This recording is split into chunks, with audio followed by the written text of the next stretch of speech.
Friends, मैं शाइना परमार आज आपके लिए लेके आई हूँ नया topic and very very interesting and very very easy, जो सबको ही बड़ा पसंद आएगा क्योंकि इसको समझना नहीं, इसको सिर्फ सुनना है और बहुत ही आसान है। वो है वैदिक एज में, यानी कि वैदिक युग में सोशल लाइफ। ठीक है, तो वैसे तो हर एक सभ्यता में हम हर तरह की लाइफ पढ़ते हैं, जैसे social life, economic life, religious life and political life. तो वैदिक एज में भी हम यही पढ़ेंगे, हर तरह का उनका जीवन पढ़ेंगे। लेकिन स्टार्ट हम कहाँ से करेंगे? सोशल लाइफ से। तो मैंने आपको पहले भी बताया कि जब सोशल लाइफ मतलब उनकी क्या बातें करनी है, कि उनकी फैमिली कैसे है, वो खाते पीते क्या है, वो उनके जीवन के और सोर्स क्या है, मनोरंजन में क्या है उनके पास, और खास करके पोजीशन ऑफ वुमेन, औरतों की स्थिति क्या है, और उससे भी बड़ा पॉइंट होता है कि जाति प्रथा में क्या चल रहा है।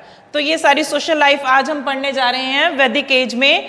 पहले भी मैंने बताया कि वैदिक एज को 2 पार्ट्स में पढ़ना है, एक अर्ली वैदिक एज एंड लेटर वैदिक एज। तो अर्ली वैदिक एज इज ऋग वैदिक एज एंड लेटर इज उत्तर वैदिक एज। तो दोनों ही एजेस को हम साथ साथ पढ़ेंगे ताकि आपको समझना आसान हो और याद करना आसान हो। वैसे तो अगर आप अपने सिलेबस के अकॉर्डिंगली, चैप्टर्स के अकॉर्डिंगली पढ़ते हो तो वो अलग अलग होता है। पहले हम ऋग वैदिक पढ़ते हैं, फिर हम लेटर वैदिक पढ़ते हैं, लेकिन मैं इसलिए इकट्ठा पढ़ाऊंगी ताकि आपको कभी भी ना भूले कि अर्ली वैदिक में क्या था और लेटर वैदिक में क्या था। तो आइए स्टार्ट करते हैं। ये लिखा है मैंने वैदिक एज यानी आर्यंस का जो युग है, और ये है हमारी social life. Social life start करेंगे। एक साइड पे आप भी अपने नोट्स खोलें और उस पे लिखें, एक साइड पे ऋग वैदिक या आप लिखें अर्ली वैदिक। ऋग वैदिक युग लिख दें और दूसरी साइड पे लिख दें उत्तर वैदिक काल या उत्तर वैदिक युग या लेटर वैदिक। जो लैंग्वेज आपको अच्छी लगती है उसमें आप नोट कर सकते हो।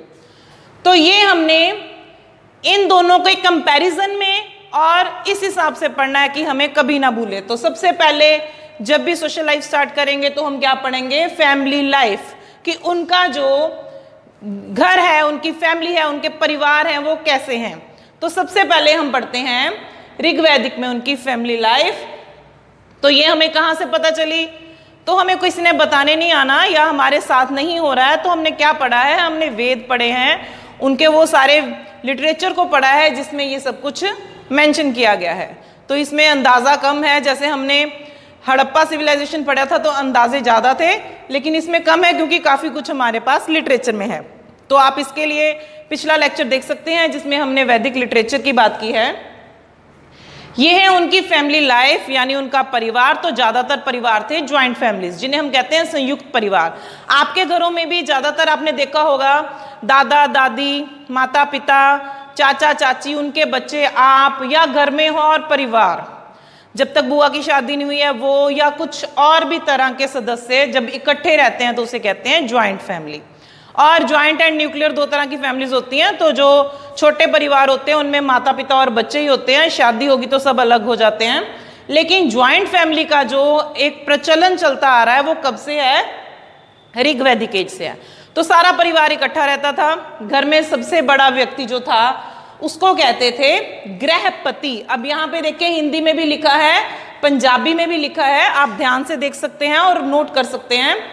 गृहपति घर का मुखिया है जो घर में सबसे बड़ा है। ठीक है, घर को क्या कहते हैं? कुटुंब हिंदी में लिखा है, पंजाबी में लिखा है, या कुल, परिवार को कुल कहते हैं।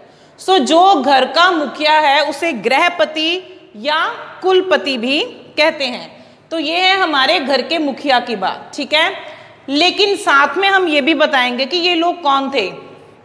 और हम ये मानते हैं कि जो ऋग वैदिक एज के लोग हैं, आर्यंस घूमने फिरने वाली जाति थी और जगह जगह घूमते थे, इसलिए उन्होंने अपने पक्के घर नहीं बनाए, इसीलिए शायद हमें उनके घरों के खंडर नहीं मिले हैं, जबकि हमें हड़प्पा सभ्यता के मिले हैं।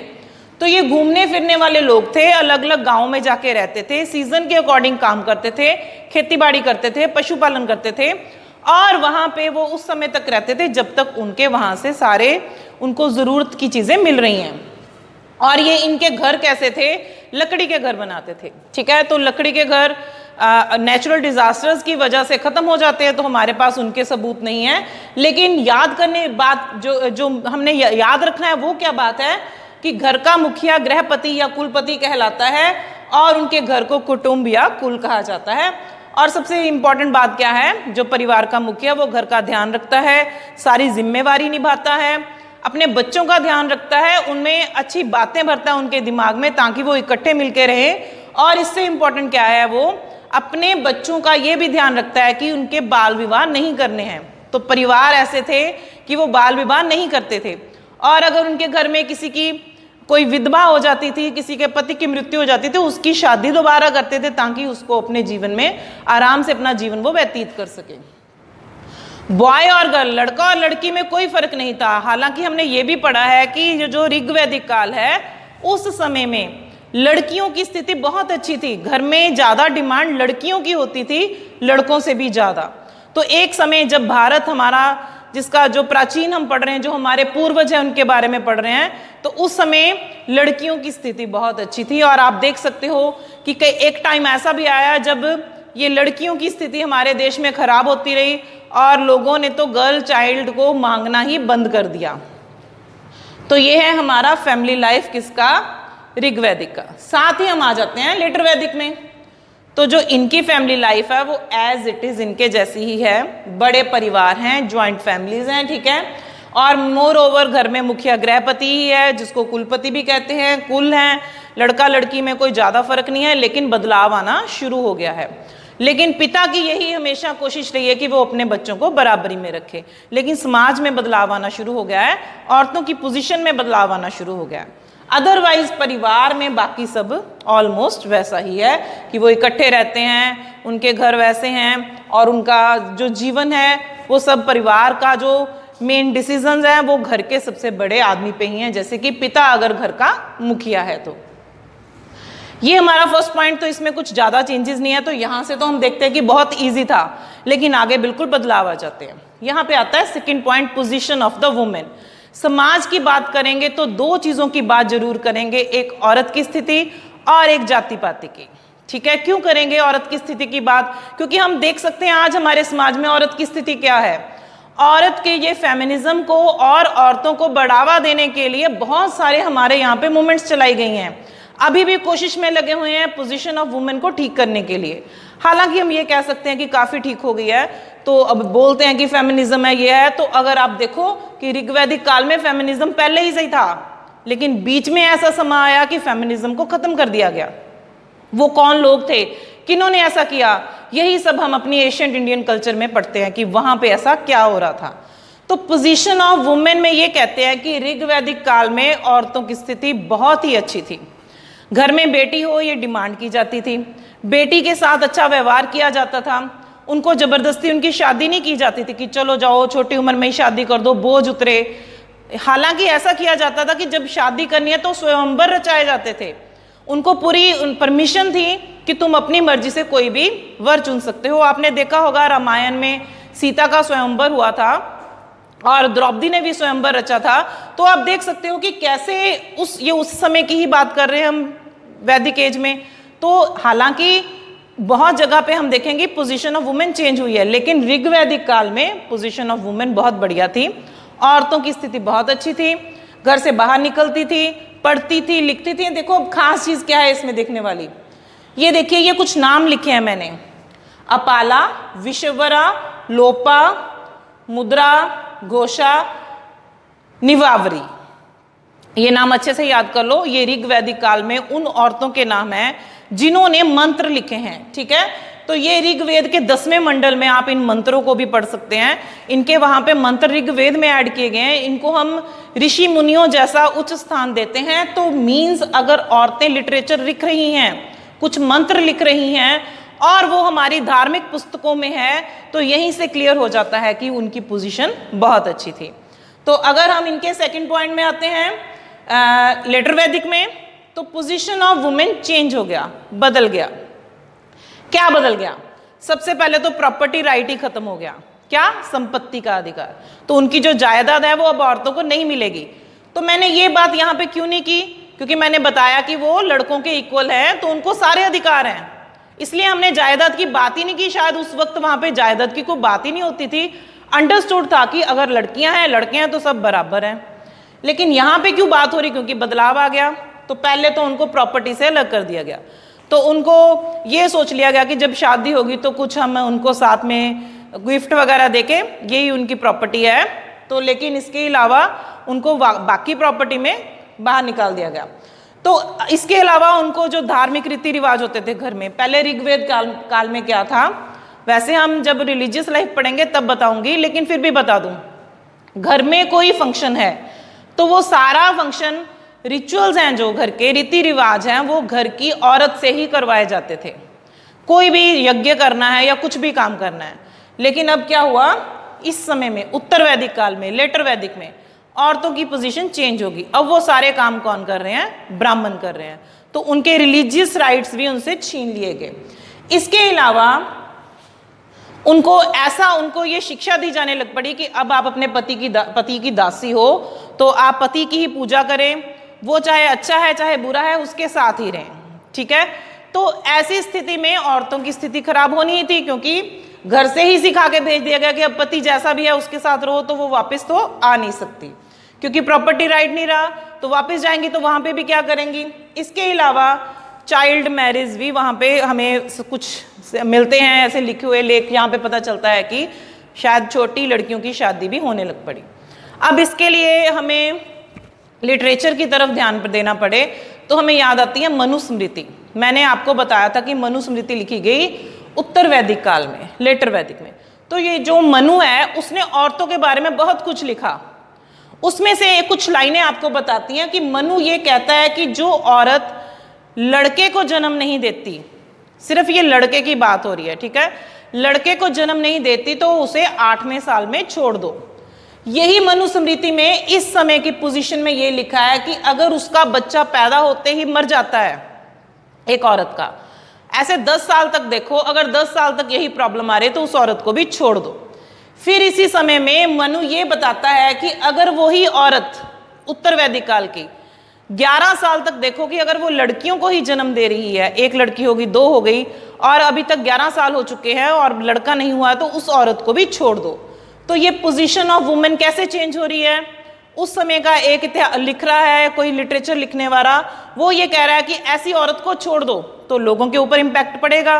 तो वो क्या हो रहा है, पोजीशन चेंज हो रहा है। यही मनु ये भी कहता है कि अगर आपकी औरत झगड़ालू है, बहुत झगड़ा करती है, तो उसे तो उसी वक्त छोड़ दो, क्योंकि घर में जो समस्या है वो कौन सी है, झगड़े की है। तो चलो हम ये कह सकते हैं कि उसको सुधारो, चेंजेस करो। छोड़ना जो है ये कंसेप्ट कहाँ से आया, मनुस्मृति से आया। तो वहीं से शुरू हुआ एक से ज़्यादा शादियां करना। शायद पहले यहाँ पे चलता हो कि कोई बहुत ही अमीर है, कोई राजा है, तो उसने एक से ज़्यादा शादी की हो, लेकिन आम नहीं था। लेकिन यहाँ पे क्या शुरू हुआ, ये मनुस्मृति से प्रभावित होकर एक से ज़्यादा शादियां शुरू हो गई। औरतों की पोजीशन चेंज हो गई, घर जाने के लायक नहीं रही, प्रॉपर्टी राइट्स नहीं रहे, लेकिन साथ में उन्हें छोड़ा भी जाने लग पड़ा। तो वो दासियां बन गई। तो पति कुछ भी करता हो तो उन्हें मंजूर है, हाथ जोड़े जी हमें घर से बाहर मत निकालो। तो ये सिचुएशन आ गई कहाँ, लेटर वैदिक में। हालांकि यहाँ पे एक और भी उन्होंने बात कही थी मनुस्मृति ने कि जो औरत है ना वो शादी से पहले किसके अधीन है, माता पिता के। शादी के बाद किसके अधीन है, अपने पति के। और जब वो बुजुर्ग हो जाती है, बूढ़ी हो जाती है, तो किसके अधीन हो जाएगी, अपने पुत्र के, ठीक है। तो अगर उसका पति नहीं रहा, तो ये ऐसी बातें ने लोगों के दिमाग में ऐसा बदलाव ले आए वो लोग लिखने वाले कि उन्होंने औरत की पोजीशन को ही चेंज कर दिया। तो धीरे धीरे वो घर में एक दासी बनती रही, उसको घर की 4 दीवारी में रख लिया। फिर धीरे धीरे पर्दा प्रथा आई, सती प्रथा आई, विधवा का विवाह रोक दिया, बाल विवाह आ गए। तो औरतों की पोजीशन इतनी बुरी हो गई कि पैदा होते ही उनको मारना शुरू कर दिया गया। और आजकल की तो आप प्रॉब्लम्स देख ही सकते हो, पोजीशन ऑफ वुमेन क्या है। हालांकि फेमिनिज्म है, औरतें आगे बढ़ गई हैं, हर काम में आगे हैं। कॉलेजेस में देखो, स्कूल्स में देखो, पढ़ने वाली लड़कियां ज़्यादा हैं, जॉब करने वाली लड़कियां ज़्यादा हैं, लेकिन अभी भी फीमेल को सिक्योरिटी जो कम है, क्योंकि मैन ओरिएंटेड सोसाइटी उनको शायद एक्सेप्ट नहीं करती। और जबकि गवर्नमेंट कहती है बेटी बचाओ बेटी पढ़ाओ, लेकिन फिर भी बेटी को बचाना और बेटी को पढ़ाना बहुत मुश्किल हो रखा है। क्योंकि ये समाज कब बदलना शुरू हुआ, उत्तर वैदिक काल में। तो ये हमारे 2 पॉइंट आपस में क्लियर हो गए। फैमिलीज ऑलमोस्ट सेम है, लेकिन पोजीशन अच्छी है वुमेन की और पोजीशन वुमेन की चेंज हो चुकी है। फिर भी हम एक चीज याद रखेंगे, ये कुछ नाम है गार्गी, वकाकनवी एंड मैत्रेयी, ये 3 नाम हम याद रखेंगे। ये वो औरतें हैं जो पढ़ी भी लिखी भी और उन्होंने कुछ मंत्रों की रचना भी की। तो हम इन नामों को याद रखना हमारे लिए ज़रूरी है। जब भी कोई आपसे पूछता है कि हाँ उस समय की कुछ महान औरतों के नाम बताओ, तो आप जल्दी से इन नामों को बोल सकते हैं, अपाला, घोषा, लोपा, मुद्रा या गार्गी, वकानवी या मैत्रेयी। ठीक है, अब हम आते हैं आगे। जो एक्चुअल में चेंज हुआ वो थोड़ा आगे हमें ध्यान से पढ़ना पड़ेगा। कास्ट सिस्टम, मैंने आपको बताया कि जाति प्रथा, और समाज में जहां जाति प्रथा है ना वहां पे बदलाव आते रहेंगे। तो ये वाला और ये वाला आप समझ गए होंगे कि ये ऋग्वैदिक है, ये उत्तर वैदिक है। ठीक है, सो ऋग्वैदिक में कास्ट सिस्टम जो है ऑलमोस्ट ना के बराबर है, लेकिन फिर भी आर्य एंड अनार्य ये थोड़ा सा है। आर्य कौन है, अब मैंने आपको शायद पहले नहीं बताया। आर्य दिखने में सुंदर, लंबे, सुंदर नैन नक्श, अच्छे बाल, और उनकी जो ब्यूटी है, जो भारतीय ब्यूटी है, अट्रैक्शन वाली है। लेकिन ये अनार्य कौन है, तो शायद जो हमें सिंधु घाटी से कंकाल मिले हैं उनमें से कई अलग अलग तरह के हैं, जिसमें उनके कद छोटे हैं, जो उनकी नाक है वो थोड़ी चपटी सी है, छोटे छोटे नैन नक्श हैं, उनकी आंखें छोटी हैं, जो माथा है वो वैसा नहीं जैसे हमारे माथे हैं, कईयों के ज़्यादा बड़े हैं, और उनके जो मतलब जो उनके बॉडी का स्केलेटन मिला है ना वो दिखने में ऐसा लग रहा है कि ये लोग सुंदर नहीं थे। तो जब ऋग्वैदिक काल शुरू होता है तो 2 तरह के लोग हैं, एक आर्य एक अनार्य, क्योंकि जब चेंज हुआ, एक पूरी एज चेंज हुई, सभ्यता चेंज हुई, तो पिछली सभ्यता हड़प्पा की, अगली सभ्यता वैदिक एज। तो उस सभ्यता में ये बदलाव आया, ये सुंदर गोरे लोग हैं, ये काले से लोग हैं, थोड़े असभ्य हैं, ये सभ्य लोग हैं, ये असभ्य लोग हैं। पढ़े लिखे जिन्होंने वेदों की रचना की है ये वो लोग हैं जिनकी लिपि अभी तक शायद पढ़ी नहीं गई। तो इन दोनों की ही सिर्फ एक कास्ट सिस्टम चल रहा था, सभ्य एंड असभ्य या आर्य ते अनार्य, ये 2 हो गए, आर्य एंड अनार्य। लेकिन इन दोनों के अलावा एक और चीज है, वो है वरण। तो वरण सिस्टम जो है हमारे ऋग्वैदिक काल में था, वरण प्रथा बोलते हैं उसको। वरण हिंदी में भी वरण लिखेंगे, पंजाबी में भी वरण लिखेंगे और इंग्लिश में भी इसको वरना ही लिखेंगे। ठीक है, तो जो वरण सिस्टम है इसमें उन्होंने कहा कि 4 वरण हैं। अब 4 वर्ण कौन से हैं, जो 4 जातियां बन गई बाद में। तो 4 वर्ण है ब्राह्मण, क्षत्रिय, वैश्य एंड शूद्र। हम इनको 2 वर्ण भी मान सकते हैं, आर्य एंड अनार्य। ठीक है, तो आप वर्ण में 4 वर्ण लिखोगे कि ब्राह्मण कौन है, जो पढ़ने लिखने का काम करते हैं। ठीक है, तो फिक्स नहीं है आज मेरा पढ़ने लिखने का मन है, मैं ब्राह्मण हूं, लेकिन मैंने थोड़े सालों बाद सोचा कि नहीं मुझे तो खेतों में काम करना है। तो जो खेतों में काम करते हैं, व्यापार करते हैं, चीजें बेचते हैं, या जिनकी अपनी फैक्ट्रीज हैं, छोटे छोटे उद्योग हैं, वो हैं वैश्य। फिर मुझे थोड़े दिनों बाद लगा नहीं मुझे तो सेना में काम करना है, तो मैं क्या बन गई, क्षत्रिय। और जो शूद्र हैं वो कौन है, सेवा करने वाले। ज्यादातर शूद्र हमें अनार्य ही लगते हैं, लेकिन कुछ ऐसे लोग भी होंगे शायद उसको पढ़ना लिखना भी पसंद नहीं है, उसको सेना में काम करना भी पसंद नहीं है, उसको खेतों में काम करना भी पसंद है, तो वो कहता है चलो मैं सेवा कर लेता हूँ, साफ सफाई या घरों का कुछ काम, तो वो शूद्र बन गए। तो ऐसे 4 वर्ण हमारे बने, ब्राह्मण, क्षत्रिय, वैश्य एंड शूद्र। लेकिन फिक्स नहीं है। इसकी हमारे पास क्या एग्जाम्पल है, ठीक है, ऋग्वेद का जो 10वां मंडल है उसमें एक पुरुष सूक्त आता है, उसमें लिखा है कि जो ब्रह्मा है उसके मुख से कौन पैदा हुआ है, ब्राह्मण, और जो क्षत्रिय है वो उसकी भुजाओं से पैदा हुआ है, और जो वैश्य है वो उसके पेट से पैदा हुआ है, और जो शूद्र है वो उसके पैरों से पैदा हुआ है। तो वहां पे एक ये 10वें मंडल में ये लिखा हुआ है। इससे ऐसे लगता है कि शायद जाति प्रथा थी, तो पहले ही कंपैरिजन कर दिया गया कि वही ब्रह्मा के मुख से पैदा होने वाले सिर्फ वही ब्राह्मण होंगे, तो जो ब्राह्मण है वो शूद्र नहीं बन सकते। लेकिन हमें इस बात का ध्यान रखना चाहिए, जो 10वां मंडल है ना वो ऋग्वेद में, उसमें काफी चेंजेस की गई हैं, काफी देर तक वो उसमें एडिशन किया गया। तो हम इस चीज के ऊपर इतना विश्वास नहीं करते कि ऋग्वेद में ऐसा कुछ जाति प्रथा थी, लेकिन ये लिखा हुआ है कि 10वें मंडल में पुरुष सूक्त में लिखा हुआ है ब्रह्मा के मुख से कौन पैदा हुआ है। लेकिन हाँ, एक श्लोक मिलता है, वो श्लोक जिसने लिखा है वो कहता है कि जो मेरा पिता है वो वैद्य है, डॉक्टर है, ठीक है, और जो उस श्लोक में वो लिखता है कि इसमें जो श्लोक लिख रहा है वो कौन हुआ, ब्राह्मण हुआ। ठीक है, मेरा पिता वैद्य है, मतलब वो क्या करता है, बिजनेस करता है, तो वो क्या हुआ, वैश्य हुआ। और मेरी माता अनाज पीसती है, चक्की चलाती है, तो वो क्या हुई, शूद्र हुई, क्योंकि वो सेवा कर रही है। तो यानी अगर ऋग्वेद में एक ऐसा श्लोक मिलता है तो इससे पता चलता है जो उनके मंत्र है ना, उन मंत्रों में ये क्लियर किया हुआ कि जाति पाति कुछ नहीं है। ब्राह्मण का पिता अगर वैश्य हो सकता है, उसकी माता शूद्र हो सकती है, तो इट मीन्स कोई भी काम आप जब मर्जी चेंज कर लो। तो ये जो कास्ट सिस्टम है फिक्स नहीं है, आपकी इच्छा है, आप कभी भी कोई भी चीज को एक्सेप्ट कर सकते हो और छोड़ सकते हो, अपना वर्ण चेंज कर सकते हो। लेकिन आते हैं हम ऋग्वैदिक उत्तर वैदिक काल में, चेंज हो गया समा, ये लेटर है। तो यहाँ पे जो 4 जातियां वो फिक्स हो गई।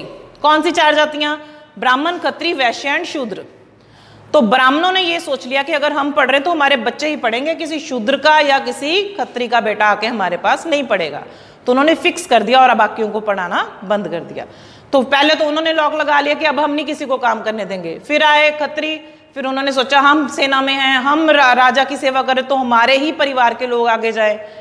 वैश्यों ने सोच लिया फिर खेतों में हम काम करते हैं, हम बिजनेस चलाते हैं, तो फिर किसी और को ऐसा मौका नहीं देंगे कि वो भी अपना बिजनेस चला ले, वो भी कपड़ा बुनने लगे, वो भी बर्तन बनाने लगे। तो इसके बाद रह गए 4th शूद्र। तो फिर उनकी तो अपग्रेडेशन का कोई मसला ही नहीं रहा, वो तो आगे बढ़ ही नहीं सकते। तो 4 जातियां फिक्स होगी कब, उत्तर वैदिक काल में। तो इन 4 जातियों में से ये था कि इन तीनों की पोजीशन तो बहुत अच्छी थी, ब्राह्मण, क्षत्रिय, वैश्य की। शूद्र की पोजीशन का ये था कि हाँ थोड़े वो गरीब लोग होंगे, लेकिन उनके साथ नफरत नहीं की जाती थी। ऐसा नहीं था कि छूतछात नहीं थी कि हाय शूद्र आ गए, इनको बाहर निकालो, इनके घर अलग कर दो, जिस दिन इन्होंने बाजार में आना है बाजार बंद कर दो, ऐसा कुछ नहीं था। तो छूतछात नहीं थी, लेकिन कास्ट सिस्टम जो शुरू हो चुका था। ठीक है, अब ये क्लियर हो गया आपको कि यहाँ पे कास्ट सिस्टम नहीं था लेकिन वर्ण थे। तो इसकी 2 एग्जाम्पल दिए मैंने, एक श्लोक बताया और एक आपको 10वें मंडल की बात बताई। लेकिन यहाँ पे कास्ट सिस्टम है क्योंकि हमने जो इस समय के लिटरेचर को पढ़ा है, ठीक है, जैसे गृह सूत्र पढ़ा है या और लिटरेचर है, तो वहां पे उन्होंने क्लियरली कहा है कि 4 जातियां हैं। उसके बाद आता है यहाँ पे चौथा पॉइंट पढ़ने से पहले हम इनका चौथा पॉइंट पढ़ते हैं, क्योंकि यहाँ पे एक पॉइंट उनका कम हो जाएगा। तो चौथा पॉइंट क्या है, 4 आश्रम, एंड वेरी वेरी इंपॉर्टेंट। 4 आश्रम को हम हिंदी, पंजाबी, इंग्लिश में आश्रम ही कहेंगे। ऐसे आश्रम जिनको उत्तर वैदिक काल में बनाया गया, ऋग्वैदिक में ऐसा कुछ नहीं है। तो ये 4 आश्रम क्या है, एज को डिवाइड कर दिया गया, 100 ईयर्स उनकी मैक्सिमम एज मान ली गई। लोग जो थे वो 100 साल तक जीते थे। तो 0 से 100 तक मैक्सिमम एज, और 100 को डिवाइड किया 4 के साथ, तो इनको कितने हिस्सों में बांटा, 4 में, तो एज कितनी आ गई, 25-25। ठीक है, तो 4 हिस्सों को 25-25 में बांट के पहला आश्रम बनाया ब्रह्मचार्य, दूसरा बनाया गृहस्थ आश्रम, तीसरा बनाया वानप्रस्थ आश्रम और चौथा बनाया संन्यास आश्रम। 0 to 25, 25 to 50, 50 to 75, 75 to 100। तो 100 पूरी एज होगी, 25-25 में डिवाइड हो गया।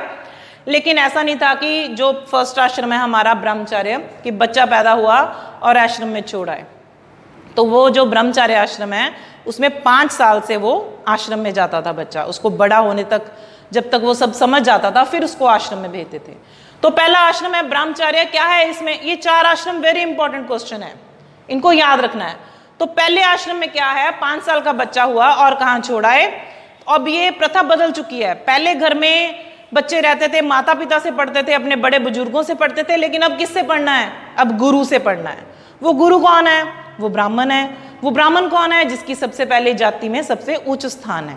सो ब्राह्मण, क्षत्रिय, वैश्य, शूद्र में से ब्राह्मणों ने अपने अलग से कुल बना लिए, जंगलों में घर बना लिए, बड़े बड़े आश्रम बना लिए और वहां पे बच्चों को पढ़ाना शुरू कर दिया।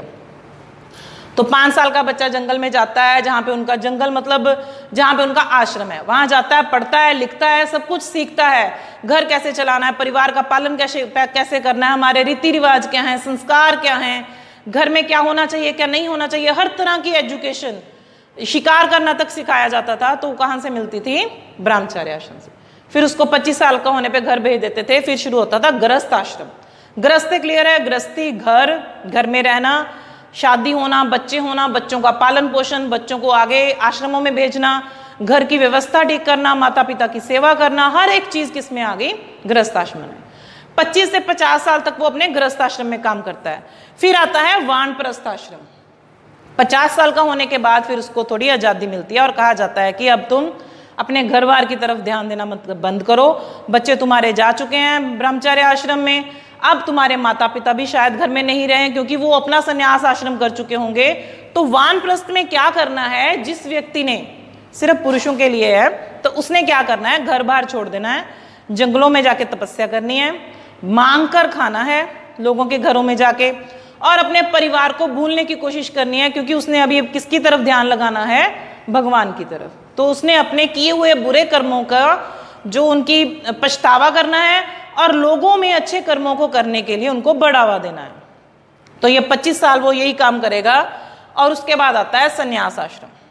तो जरूरी नहीं है हर एक व्यक्ति 100 साल तक जिए, कोई 50 में ही खत्म, कोई 50 से 75 में खत्म, अगर जो बच गए वो करेंगे संन्यास आश्रम।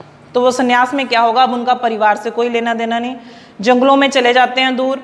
उन्होंने भिक्षा मांगने भी, भीख मांगने जिसको कहते हैं, घर घर नहीं जाना है, भोजन लेने नहीं जाना है, तो उन्होंने जंगलों में रहना है। वहां पे उनको जो फल या पानी, नदियों का जो कुछ भी खाने को मिलता है, अपने जीवन को कष्ट देना है, तपस्या करनी है और सिर्फ किसको याद करना है, भगवान को। वहां पे रह के 25 साल तक अपने शरीर को कष्ट देते हुए अपने जीवन को वहां पे खत्म करना है। तो वो नेचुरल डेथ है या अपने जीवन को कैसे आप खत्म करते हो डिपेंड करता है। तो वो क्या, हमारा संन्यास आश्रम। और इसको बहुत इंपॉर्टेंट माना गया कि संन्यास लेना बहुत जरूरी है।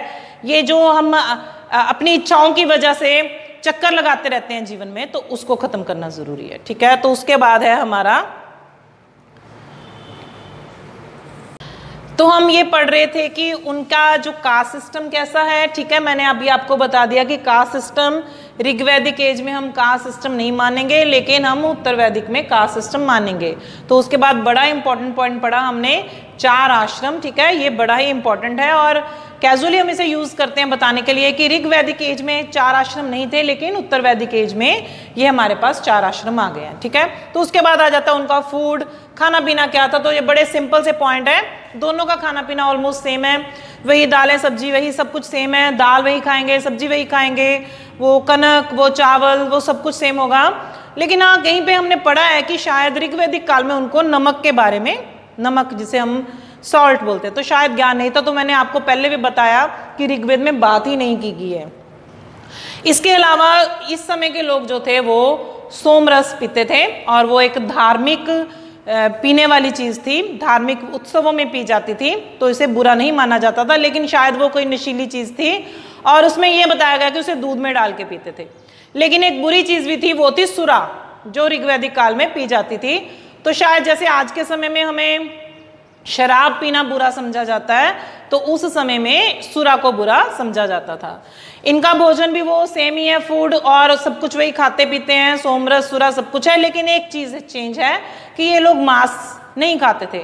तो ऋग्वैदिक काल में तो ऐसा कुछ वर्णन है ही नहीं, लेकिन अगर उत्तर वैदिक काल में कुछ है तो उन्होंने ये स्पेशल मेंशन किया कि वो मांस नहीं खाते थे। ठीक है, उसके बाद हमारे पास आता है उनका ड्रेस, कपड़े कैसे थे। तो दोनों के कपड़े ऑलमोस्ट सेम आएंगे, तो जो इसमें बता रही हूं वही इसका ही है। तो मैंने आपको बताया कि ये लास्ट पॉइंट्स में से सिर्फ इसको छोड़ के बाकी ऑलमोस्ट सेम है, इन 2 पॉइंट्स को छोड़ के। ये 3 पॉइंट इनके मिलते जुलते हैं। तो ड्रेस में हमें मेन क्या ध्यान रखना है, 3 चीजें। सबसे जो पहले इन्होंने ड्रेस को 3 पोर्शन में बांटा हुआ है, नीवी, वास, अधिवास। नीवी क्या है, नीचा, नीचे वाला। तो जो कपड़ा नीचे पहना जा रहा है, नीचे यानी कि हमारे टांगों के नीचे से, जैसे कि पैंट हो गई, सलवार होगी, घाघरा हो गया, वो क्या है, नीवी है। उसे हम उसको बोलते हैं कि पैंट डाल लो, हम उसको बोलते हैं कि चलो सलवार डाल लो, या हम बोलते हैं घाघरा डाल लो, तो वो उनको क्या बोलते हैं, नीवी, नीवी डालिए। तो ये हमारा दोनों का सेम है।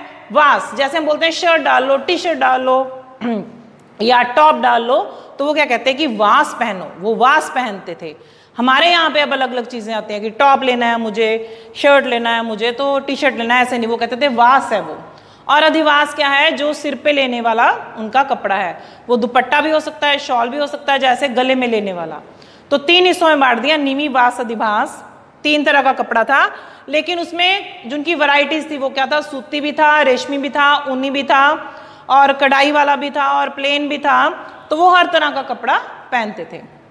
ऑर्नामेंट्स, उनके गहने क्या थे, तो हर तरह का गहना था, सोने और चांदी में, दोनों ही समय में हर तरह का गहना था। वो ऊपर सिर से शुरू कीजिए टिक्के से लेके पैरों में बिछुओं तक, पायल तक, हर तरह का गहना आप लिख सकते हो। कंगन लिख दो, आप अंगूठियां लिख दो, गले में पहनने वाला हार लिख दो, कुंडल लिख दो, कुछ भी, एनीथिंग जो आपको याद आ रहा है, तो वो दोनों का ड्रेस एंड ऑर्नामेंट्स हो गया। तो इट इज़ वेरी सिंपल। फिर आ गया अम्यूजमेंट, यानी उनका मनोरंजन क्या है। तो मैंने आपको पहले भी बताया कि अगर हम एशियंट इंडिया की बात कर रहे हैं, मेडिवल इंडिया की बात कर रहे हैं, तो हम टीवी और मोबाइल फ़ोन की बात नहीं करते। तो उस वक्त ऐसी टेक्नोलॉजी नहीं थी कि उन्होंने मोबाइल्स या टीवीज़ को देख के मनोरंजन किया। ये वो लोग हैं जो घरों में ही सोर्स ढूंढते थे। जब हम भी छोटे थे तो हम भी अपने मिट्टी के खिलौने बनाते थे, कई तरह की चीज़ें घर में हम देखते थे जिससे हमारा मनोरंजन हो सके। लेकिन अब बच्चे जो है ऐसा कुछ नहीं खेलते। हमने तो बचपन में बहुत गेम्स ऐसी घर में बैठ के खेली हैं।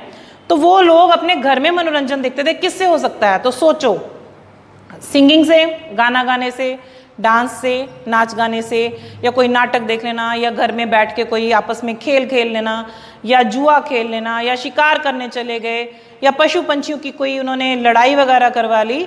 तो ये सारा उस वक्त ऐसे ही चलता था। तो दोनों का मनोरंजन है वो सेम ही है, ठीक।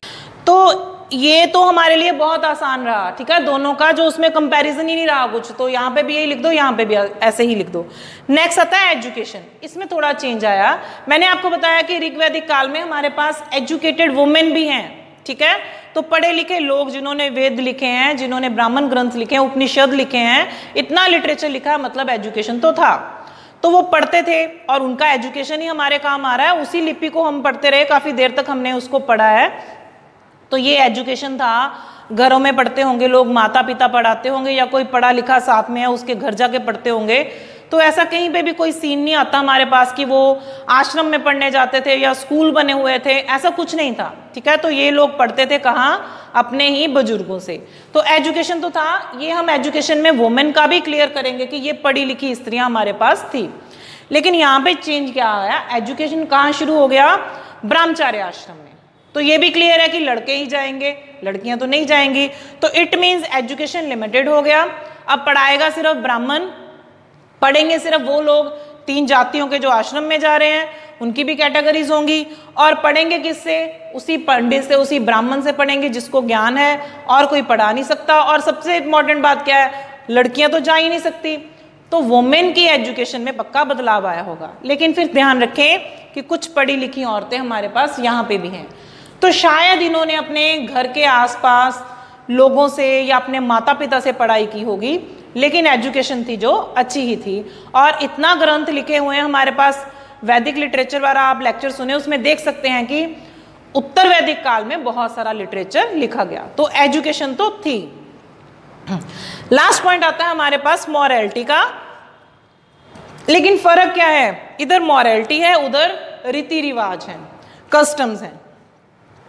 ये बड़ा इंपॉर्टेंट है कि ऋग्वैदिक काल में मॉरलिटी क्यों है। तो मैं आपको बताती हूँ, जब हम स्कूल्स में छोटे होते थे तो हमें मॉरल साइंस का एक एग्जाम होता था, तो हमें देना पड़ता था। हम उसमें पढ़ते थे बड़ों का आदर, छोटों से प्यार, साफ सफाई रखना, झूठ ना बोलना, चोरी ना करना, किसी की निंदा ना करना, किसी से नफरत ना करना, पीठ पीछे मत बोलना। ये सारी क्या है? मॉरलिटी है। तो ऋग्वैदिक काल में ये मॉरलिटी सारी कौन सिखाता था? माता पिता सिखाते थे, ठीक है। फिर धीरे धीरे समाज बदलता गया, बहुत कुछ बदल गया। मॉरलिटी की तरफ कम ध्यान हो गया और किसकी तरफ? रीति रिवाजों की तरफ ज़्यादा ध्यान हो गया। इसीलिए शायद मेडिवल इंडिया में हम पढ़ते हैं कि कितने समाज सुधारक आए जिन्होंने मॉरलिटी सिखाई। वो मॉरलिटी में क्या था? हम गुरु नानक देव जी की बात करते हैं, उसमें मॉरलिटी में क्या बताया गया कि अपने माता पिता की रिस्पेक्ट करो और झूठ मत बोलो और औरत को सम्मान दो। तो वो सारी बातें जो गुरु नानक देव जी ने कही हैं वो मॉरलिटी है।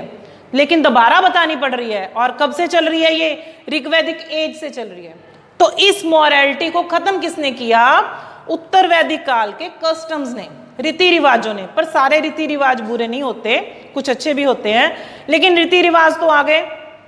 अब उसकी एक एग्जाम्पल देती हूँ कि आजकल घरों में श्राद्ध चल रहे थे थोड़े दिन पहले। तो श्राद्धों में क्या करते हैं कि किसी भूखे को, किसी गरीब को खाना नहीं खिलाते। हम किसको खिलाते हैं? पंडित जी को बुलाते हैं, उनको खाना खिलाते हैं, क्योंकि हमारा ये रीति रिवाज है कि ये खाएंगे तो भोजन कहाँ जाएगा? हमारे पूर्वजों के पास। तो ये हमारा रीति रिवाज है। ऐसे ही कई रीति रिवाज, जैसे हमने ट्यूसडे को सिर नहीं धोना, थर्सडे को नहीं धोने कपड़े या सिर नहीं धोना। तो ये सारे रीति रिवाज किसने पैदा किए हैं? उत्तर वैदिक काल ने किए हैं। अगर हम थोड़ा सा ध्यान लगाएं कि ऋग वैदिक काल, तो ये बहुत ही शानदार समय है।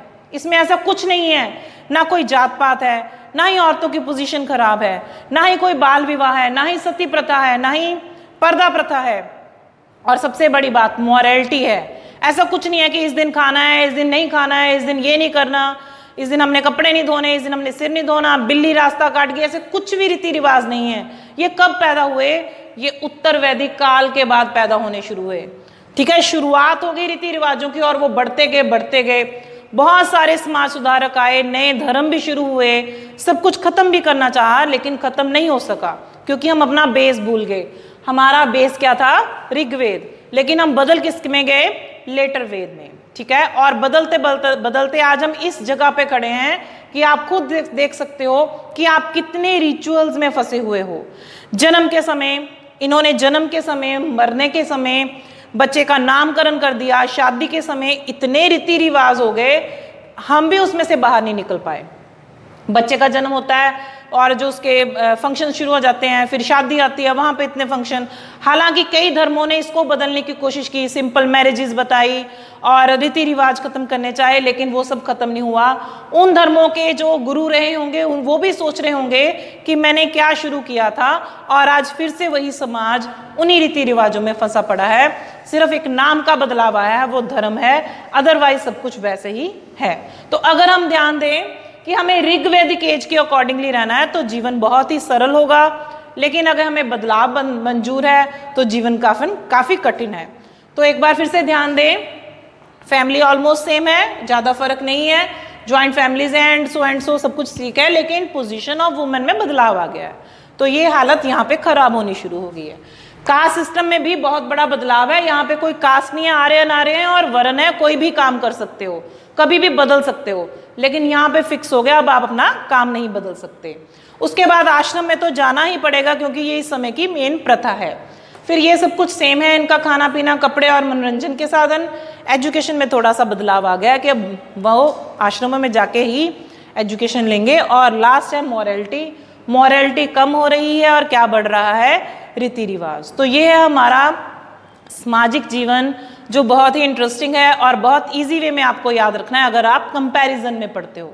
तो ये आपके सिलेबस पे डिपेंड करता है कि आपने एग्जाम में क्या लिखना है, अकेला ऋग्वैदिक लिखना है कि उत्तर वैदिक लिखना है, लेकिन नॉलेज के लिए आपको दोनों ही एजेस को साथ साथ पढ़ना है। ऐसे ही हम आगे पढ़ते रहेंगे, उनकी रिलीजियस लाइफ, उनकी पॉलिटिकल लाइफ, इकोनॉमिक लाइफ, लेकिन कंपैरिजन में। Thank you so much.